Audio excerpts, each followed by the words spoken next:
and you guys know this, it's just part of the vibe check. These older sales playbooks, marketing playbooks from 2020, 21, 2022, they're feeling mighty creaky. Mighty creaky.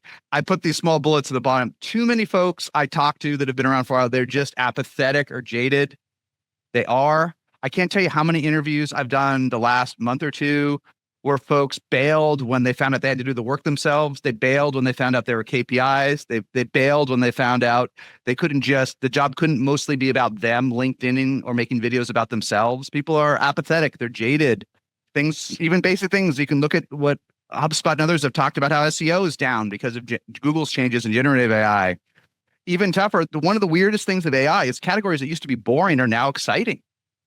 They're now exciting. Hello, everybody. Welcome. We're going to do an AMA mostly today, but since I had everybody, I wanted to take a minute and do a 2025 vibe check. And I don't know where folks are based. If you're in San Francisco and you're in tech and you're even at the edge of AI, you probably feel that things are sometimes, they're just crazy. Founders are everywhere. Y Combinator has 4 batches a year. There's AI events left and right. Things feel fast and furious. Outside of that ecosystem, it can seem strange. What's going on? And many folks are still struggling today after a few tough years. I thought I wanted to spend maybe 10 or 15 minutes doing a vibe check, which we can chat about, and then we can chat about other things as well. So let's start with the vibe check, and hopefully this will be helpful again. But maybe the thing that, and mostly I'm going to use this to challenge some of the things I see from both Debbie Downer people on LinkedIn, content producers, course sellers. They're just saying a lot of things that are not really actually consistent in my experience with what's happening in cloud AI and SaaS today. So maybe the weirdest thing, and I think these charts from EY, and I put them up on SaaStr a couple weeks ago, you can search on 2025 VC EY and you'll see a write-up of this. This is the weird thing. This is the weird thing, and it's going to explain a lot of things, these two charts. I know they're a little bit hard to see, but I'll explain them. If you are connected to tech, if you are in venture capital, if you are in the Bay Area or other things, it's like 2021, but totally different, but a lot like it. There is mania back. I can tell you at SaaStr Fund, I've got two super hot startups that are coming up on unicorns, and a bunch of VCs emailed me. They're like, I don't even know if I want to meet with them because I don't want to have to make a decision in 5 minutes on a huge investment. I actually want to do 5 minutes of diligence. I want to talk to a customer. I want to actually meet the rest of the team. And that's what the vibe felt like at the peak, at late 2020, early 2021. Literally, VCs would email me. They're like, oh, I'll just invest and do the diligence after the term sheet.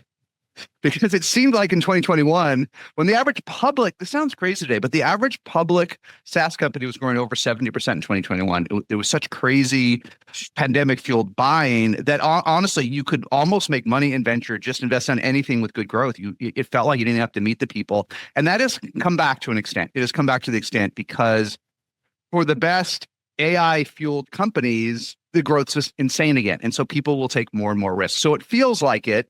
But these two charts show where the froth really is, because the froth was more evenly distributed. In 2021, if you were growing at top 5 or 10% rates, seed A, B, C, D, E were easy. Even SaaS was easy, but even pseudo SaaS, real estate agents pretending they were SaaS, communities that were pretending they were SaaS, things that weren't even recurring revenue that felt like SaaS.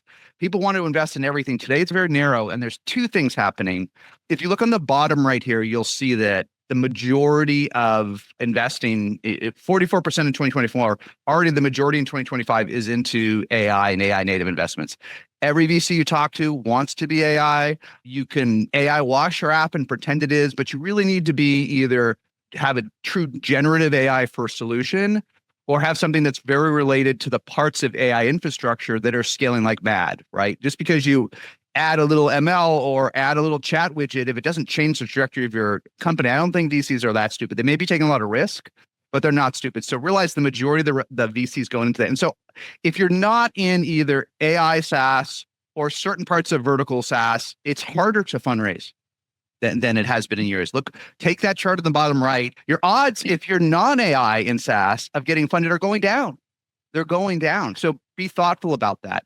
The other thing that's happening on this in this top chart, and this is obvious from the media, but this chart really shows it, is that yeah, there's massive amounts of money in venture, but it's going into these epic growth rounds. It's going into Anthropic and OpenAI and Level 11 and all of these cool things. And Harvey today, Sequoia putting 300 million into Harvey for legal, Harvey A. That's 300 million. It's these growth rounds that are absorbing massive amounts of capital, especially because in some cases like a Databricks, OpenAI, others, the valuations are 50, 60, 100, 300 billion. So they can absorb massive amounts of capital. So all this, and what you can see on this chart, on the top chart, is the line is the number of deals, and the number of deals actually continued to fall at the end of last year, even as the amount of money went way up. Okay, went almost back up to 2022, 2021 levels at the end of the year. So the money is back, but instead of going into tons of deals, it's going into AI and growth, later stage stuff. So realize where you are. If you do, listen, I don't think most people should fundraise. This is not all about VC. VC is not the right choice for most people. I firmly believe that even if you do raise VC, for most folks, a one and done is the best approach. Raise a little bit of seed money and then call it a day. Don't take the stress and pressure. But if you are thinking about fundraising or want to learn, realize in the 2x2, people want AI and growth, and everything else is hard. It's harder. It's harder. So it's a weird world. But it means overall, VCs are working super hard. Tons of deals are being happening, term sheets, meetings, but it's just for that one little part of the 2x2. Okay. And the other thing I wanted to highlight is just, I think a lot of B2B founders are of three minds on AI, right? One, they wish they were growing as fast as Cursor or Harvey or others. They wish they were getting to 100 million in 2 years or 1 year or less. But I think they're a little skeptical. They're like, you know what? I've tried this stuff. Even as great as the new models are, they're still hallucinating. I can't get, it's not enough for my customers. It doesn't work. I want to wait and see. In my category, especially I hear this a lot in vertical SaaS where it's very specific. In my category, I'm waiting to see what's going to happen. Maybe that's okay. But if nothing else changes everywhere, and my biggest worry, my biggest vibe check is move faster. Because everyone is excited. Everyone is building more software. Everyone is shipping more software.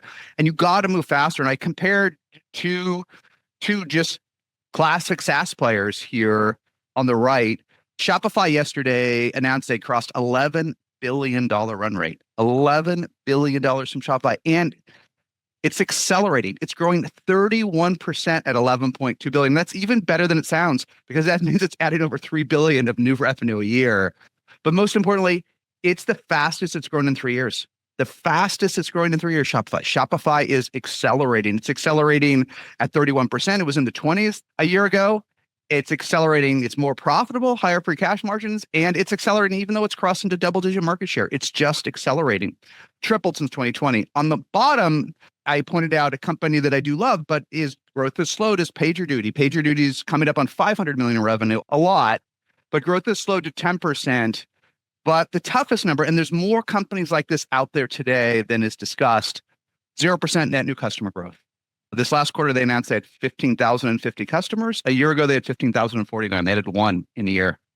You can laugh. You can say that's funny. It's not funny. It's a lot of hard work.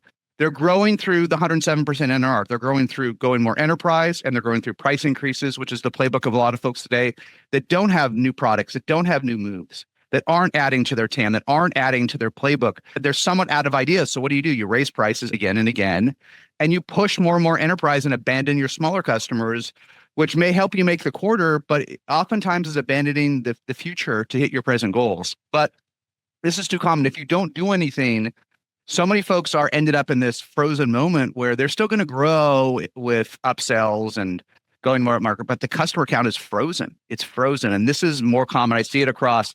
There are many, if you talk to VCs, they have many startups, hundreds, north of 100 million, where the customer count is frozen. So what do? You can complain about it. You can raise prices. You can threaten to sue customers if they leave. That helps a little bit, like 1 or 2%. But you know what the real problem with anyone in this? They didn't ship enough new amazing products that people want to buy. It's that simple. And the world is accelerating. And I know it sounds nutsy, but if you're in the Bay Area, you will meet so many founders today that are working 7 days a week, 12 hours a day. Brian Halligan, who co-founded HubSpot, he wrote this up on LinkedIn, on social media today. He's, I can't believe how hard founders are working today compared to when I built HubSpot. HubSpot's worth 40 billion, but he and Dharmesh, as hard as they work, they didn't work as hard as folks are working today. And we can talk about work-life balance, and we can talk about quality of life, and we talk about why we're doing it. But the reality is, since the dawn of software, it's been competitive, right? Gates and Jobs, everybody, right? And be aware if your product is basically the same product as 2 years ago, you may be left behind.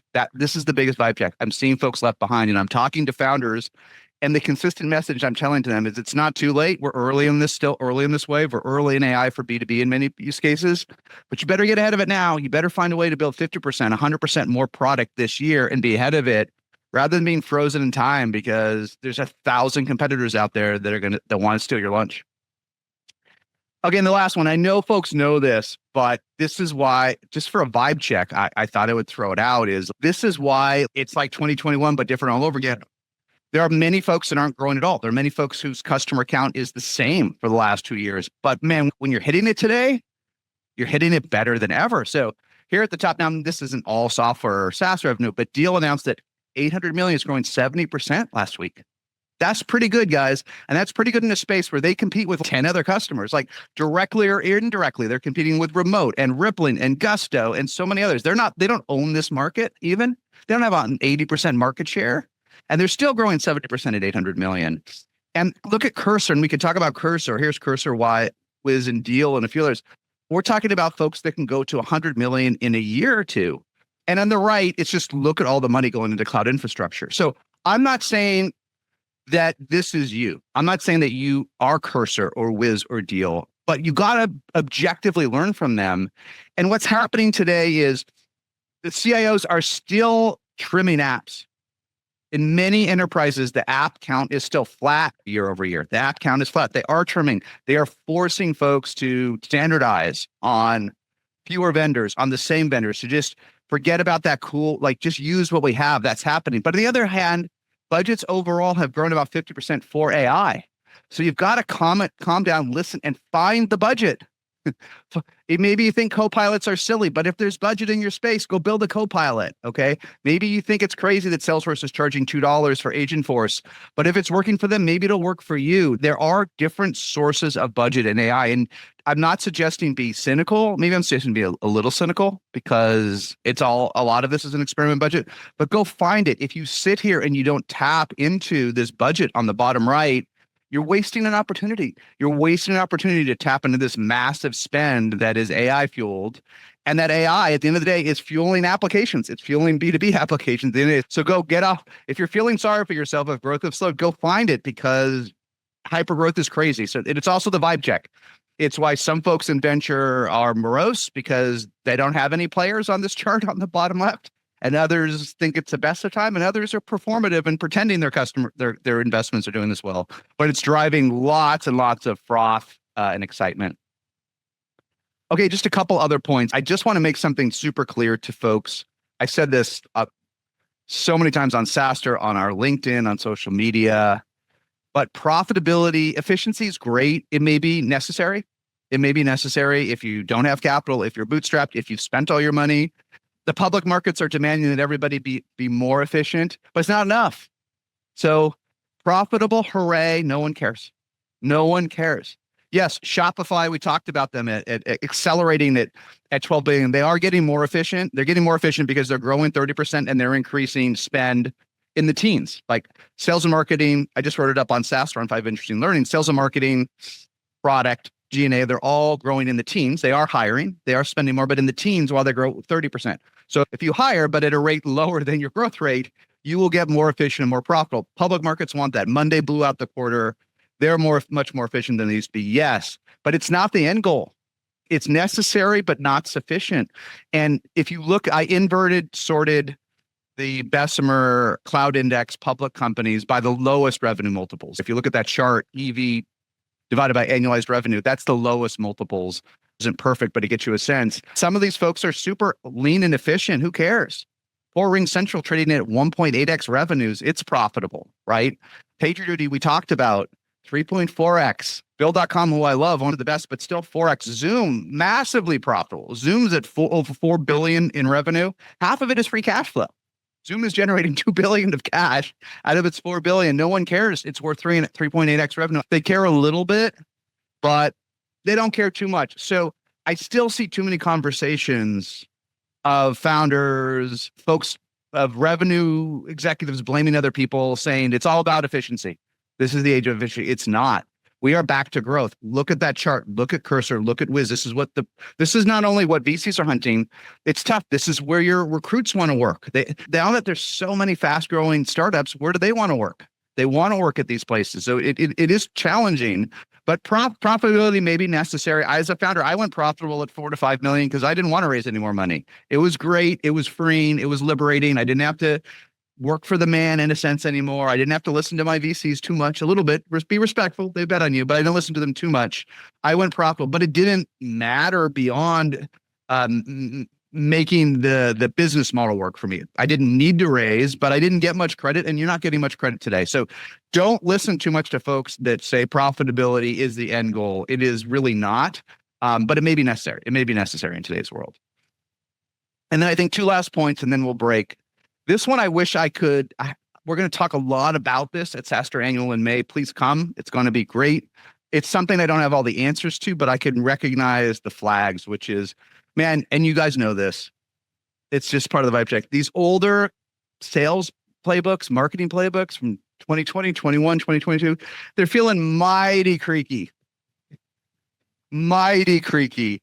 I put these small bullets at the bottom. Too many folks I talk to that have been around for a while, they're just apathetic or jaded. They are. I can't tell you how many interviews I've done the last month or two where folks bailed when they found out they had to do the work themselves. They bailed when they found out there were KPIs. They bailed when they found out the job couldn't mostly be about them LinkedIning or making videos about themselves. People are apathetic. They're jaded. Things, even basic things. You can look at what HubSpot and others have talked about how SEO is down because of Google's changes in generative AI. Even tougher, there's like 1,000. There are categories that one of the weirdest things of AI is categories that used to be boring are now exciting.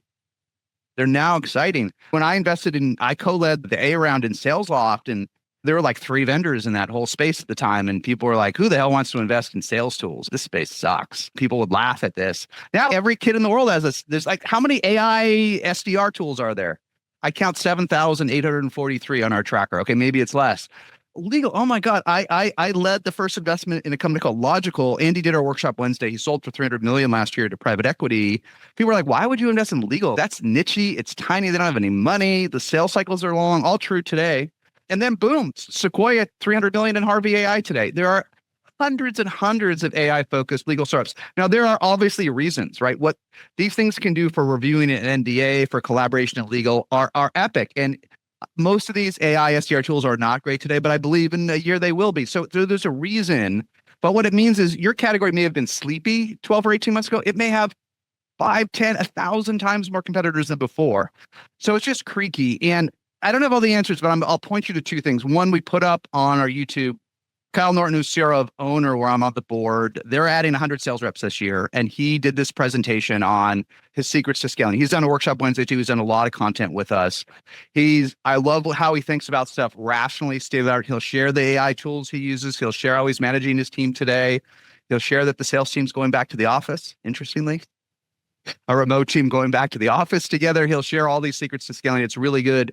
Watch Kyle. You got to hire someone like him today.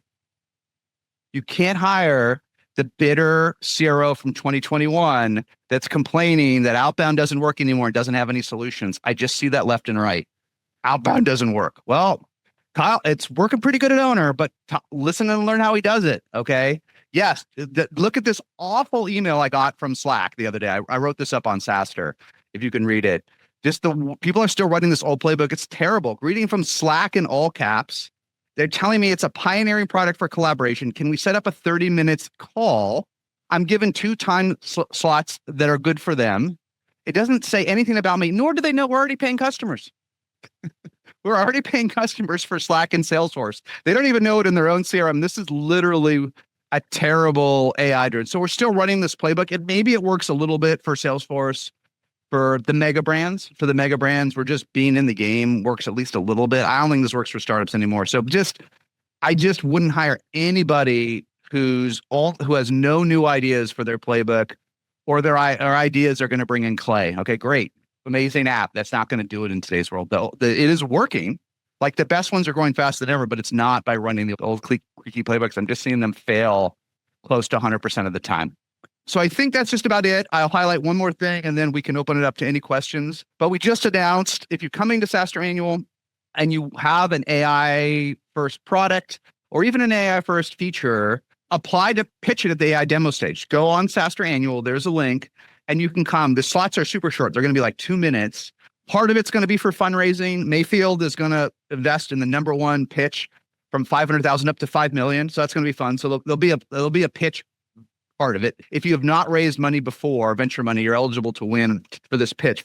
But it's also just demos. Anyone can demo that's at scale that has revenue. We'll pick the best ones, but we'll give you a slot. You can come demo yourself in front of thousands, and it'll be tons of fun. We'll have the best folks there. There'll also be hundreds of other VCs. There'll be thousands of sales and revenue and marketing leaders. Just come pitch your app. Just apply to come pitch your app. It's going to be really fun. And we're going to run it for 3 days straight, right in the middle of SaaStr Annual.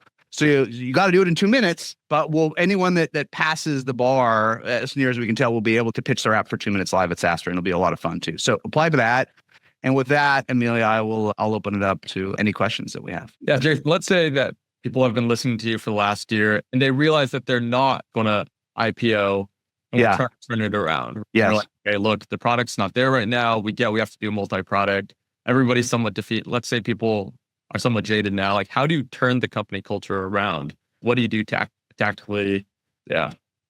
I'll tell you, I asked that question to many leaders. I ask it on a lot of the podcasts I do and the interviews I did. And the truth is, most driven founders and most sales leaders that are really trying hard, that they're really going for it, they're going to tell you, you can't. You got to bring in new blood. You can't turn it around. No one thinks you can, right? There are certain things I talk with leaders and founders behind closed doors, and there's certain things they don't say aloud. That they don't say aloud that we need people to return to the office because half our company doesn't work. Okay, it doesn't. You don't need to return to office for high performers. The best people will get it done. They'll get it done from Antarctica, or they'll get it done in the office. But the mid performers just don't work from home, right? They barely work, and so they want to supervise them for 40 hours. It's not about collaboration. It's about getting any work done. So you can't talk about that. The other thing you can't talk about is like people that are jaded or broken. A little training isn't going to help. Like a team trip to Miami is not going to help. You've got to gently move them out. Like now, you're better with half the employees, as smart as you are, that all want to be there, than folks polluting the culture, right? So you got to start over now. And listen, if growth is slowed and no one believes in your vision except for you, it's a tough situation. It's still fixable, but you need 100% new today. What often happens when you have a mission-based startup, right, is that a handful of the folks still are really into it, right, because of what you're doing. They enjoy it. They see the challenge and they see the ability to get traction throughout. Not most, maybe not most, or maybe not some, but then you just got to line up the folks that believe and get rid of the rest. It doesn't mean fire. Maybe it means fire them tonight. Maybe it means moves them out. Maybe the gentler thing is just to go hire someone else and transition them out when you have new resources. But you can't turn people around like this. I'm going to bring up Ali next to. I get it that you talk about expansion and growth and everything, but what I can understand why the end goal should not be profitability. Isn't the goal of the business is make more money than you spend? Look, it absolutely. I have in the past run cash flow break-even businesses. I've run businesses that were reliant on venture capital, and I've run businesses that were very profitable. I've run businesses that made millions of dollars in profits per year. And so I'll answer the question twofold. If you can create a business that generates millions of dollars per year in your pocket, that's something to think about. Like like in the DevOps tools, like for a while, a lot of folks made fun of Basecamp, okay? Because Atlassian and Basecamp and others in the early days were huge competitors. Atlassian's worth what now? 60 billion, right? And people like to say, oh, this Basecamp idea of being profitable and lean, those guys are losers. They don't say that anymore, right? Because every year, Basecamp has made the founders like $20 million a year for 20 years. They own, even 10 years ago, they bought a villa in Italy to race their Paganis. Okay, what's a Pagani? Like $4 million? I think they bought the first 4 street legal ones, and then they bought a villa to race it in because Basecamp made so much money. Okay, so that can work, right? And listen, making a lot of money in your own company can work, right? But it doesn't. First of all, the math doesn't pencil out for VCs. They can't invest looking for 100 or 1,000x returns for a share of the profits, right? You're not venture backable if you're profitable. That's just one obvious thing. And if you don't understand, just understand. VCs need to invest in multi-billion dollar outcomes, not millions of profits, multi-billion dollars of market caps. So that's a simple answer. The subtler answer is, listen, running Basecamp and making 10 million bucks a year, that is a dream for 99% of folks. Okay. Only a few folks want to go differently, want to go bigger than that. But realize that the reality is we can talk about net present value. We can talk about discounted cash flow analysis and all the stuff that economists look at and blah, blah, blah, blah, blah. But the reality is the way to make a lot of money off a startup often is for someone to buy you for a lot of money. And you are purchased on a multiple of revenue. So you're not purchased. Listen, there are small private equity firms that will pay you 3 times your cash flow. So if you spend 10 years building a business that makes $1 million in profits and someone wants to buy you for $3 million, you think that's a great deal after a decade of your life, take it. Okay. But if you're in a hot category today, you might get bought for 200 million with 1 million in revenue. What's the better outcome, 200 million or 3 million, right? The reality is, and you could debate it. You could say it's shenanigans. You could mock how it works, but until a certain terminal point, tech companies are valued on a revenue multiple until a certain point. And so if you're not playing that game, you might make 100th, 1,000th of what you might make if you could lean into it, right? That's the reason, right? So there's lots of theories. I'm not an economist. Ultimately, once you're public, you can do these DCF analysis and you can stop looking at AR multiples and you can start looking at EPS multiples, but it's a long time until it happens. So thanks for the question. It's a good one. Thank you. Excellent. I got to Tomer for the last question. Cool, thanks. So Jason, we just got to 1 through founder-led sales, and now this year we're going to try to get from 1 to 3. Attaboy. So the SMBs, hiring my first account executive now. Okay. Any pro tips there in terms You of got the company to $1 million yourself as the salesperson? Pretty much, yeah. Mostly. And what's the deal size? And who's the buyer and what's the deal size? We sell to a similar buyer like owner.com. We sell the restaurant, coffee shop. Average deal size, 5K ACP. Well, 5K is still enough that someone can make money off the sale. Where you're at, I've said this so many times, but yet so few listen. Just listen. At your ACV, you probably need to hire a kid. The kid could be 60 or 16, right? But you need to hire, this is a high velocity SMB business, okay? I don't know whether it's outbound or inbound, but you're probably not sitting in restaurants yourself, are you? Is it door to door or is it? Okay. So you need it. So interview 30 kids. And again, this is not a chronological thing. This is more spirit. Okay. You don't need a grizzled veteran. Okay. Interview 30 kids of any age and be religious about this. Just only hire one you would buy your own product from. Don't give on this. I don't care whether they worked at Toast. I don't care if they worked at Owner. I don't care if they were the first person in at Service Titan. That those are almost the worst because they're full of themselves, okay? Or they're not willing to do the work. Slow it down. And if you interview 30 or 40, you will almost always find one, often from a unique background, because like you're not as well known as Toast or Owner or Shopify. So don't expect that they're going to they may have a quirky background, okay? They may have gotten fired after 2 years. Or they may have joined 3 startups that all failed, okay? Who cares? My point is go in. Don't be prejudiced. Don't be biased too much. Screen for a little bit of product IQ. Okay. They don't have to be like the smartest kid in the world, but they have to have product IQ. They have to, before you even meet them, I would make sure by email, they understand your value prop for real. Don't just take dumb meetings. Like, why do you think I just got one question before we get on the phone. Why do you think a restaurant would use us? If the answer is terrible, do not take the meeting. Do not waste, you have not enough time. If they give you a good answer, no matter what their background is, don't be prejudiced, don't be biased. No matter if they give you a background, that's a hint. Then take up the call and over the next 2 to 3 screens, ask yourself, would you buy from them? Would you buy from them? And I've written this post a couple times at SaaStr. Everyone has this magical first sales rep, okay, that somehow out of all the folks, they're the one that could sell the product in the early days. Okay. And there's different versions of it. But if you want to have fun, anytime you talk to a founder north of 10 million AR, ask them if they had a magical sales rep and what the secret was. Okay. And you'll hear all different backgrounds. I could share the background of mine. But the one thing is they're usually product savants, right? And they just love the mission. They know the product and they know the mission. They're often mediocre at sales. Not always. But they're often mid-pack. They don't have all the great tactics and the games but man, and I had this guy, his name was Joe Coletti. Of all the guys I interviewed, I didn't get it at the time, but my co-founder came into my office almost yelling, he's, you got to hire this guy, Joe. I'm like, I don't know, man. Like his background's weird and it's just, seems like a nice guy, but I don't get his, no, this is the best. I didn't get it at the time. It's because he already knew the product, the mission, the value prop cold. No one else could in the first 30.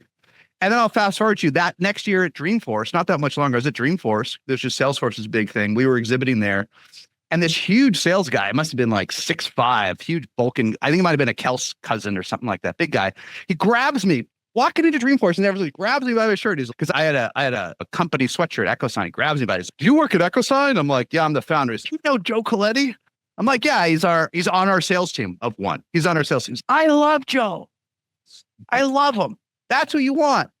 Okay. And it's not so much that Joe was lovable. It's that he knew this product cold, right? And so when you finally get a prospect and you don't have enough leads in the early days, you don't have enough, you're not overflowing with them, right? You need that sales rep that the customers are going to not just love, but trust. Like they trusted Joe. They trust to architect a solution to their problem.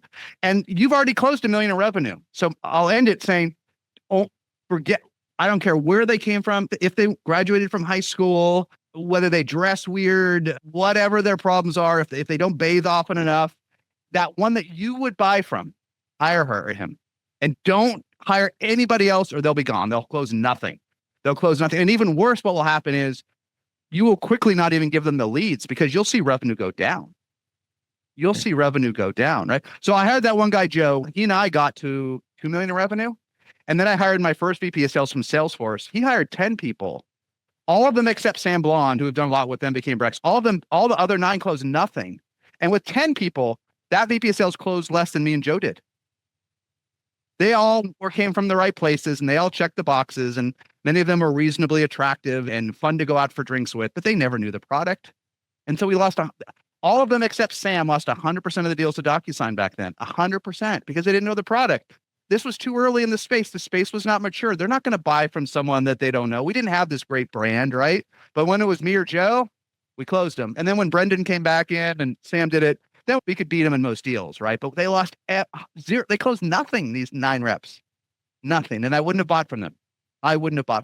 But later when you scale, and then we can break. When you scale, you need a more heterogeneous team. You need folks you wouldn't buy from. Go talk to a Toast rep. You wouldn't buy from most Toast reps, okay? But Toast, how many reps does Toast have? 1,000 or something? Like your sales team will figure out how to train and onboard, and then you'll have a brand, and the brand will do a lot of the work for you and stuff. But you ain't there. Triple redundant. Interview 30. There's probably only one you'll buy your own product from. Make them even do a demo. Hire her, him. You will not fail. Thanks, everybody. See you next week.